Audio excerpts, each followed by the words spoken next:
A Meridian High School football player received a concussion on the field just 4 weeks into the season.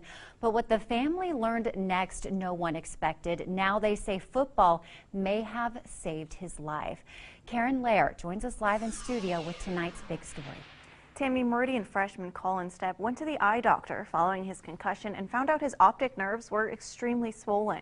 After a trip to the hospital and an MRI, the Steppe family learned Colin had a large stage 1 tumor in his brain that could have been growing there for years. Most people take for granted being able to get up off the couch and walk into another room. But for 15-year-old Colin Steppe, it's now a huge accomplishment. You know, when you're coming out of being an athlete all the time, it's very difficult to go from that to, you know, not being able to control just the basic movements of grabbing something. You know, it's highly frustrating. In November, Colin underwent emergency surgery to remove a cancerous tumor from his brain. Since then, it's been an ongoing battle of relearning the simplest of everyday activities. We practice standing, we practice walking. It's endless. We practice coloring, you know, all those fine motor skills. And like any normal high school freshman, He practices eating a lot too.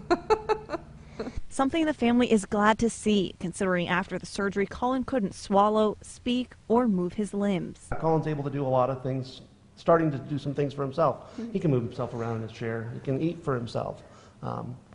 He's talking. He's talking, which is huge, which I know he doesn't think he's talking very good, but when he came home, He couldn't talk. February 2nd, you couldn't talk.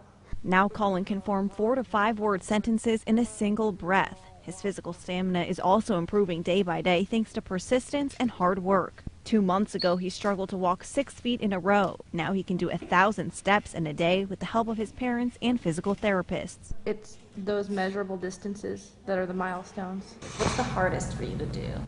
People telling me I can't do it. So this athlete is determined to prove those people wrong and hopes to make it back on the football field and on the wrestling mat soon. For the most part, Colin's taken the approach of, you know what, I'm going to get through it. I'm going to keep fighting this thing and we'll beat it. We don't know how long it's going to take, do we? Nope. But we're not going to give up. Right? Right. There you go. Seen tremendous support from neighbors, friends, and even some of Colin's classmates. Some are selling t-shirts and raffle tickets, and friends have even set up an account to help the family with medical expenses. We'll put some more information on that on our website, IdahoOnYourSide.com. Live in studio, I'm Karen Lair, today 6 on Your Side.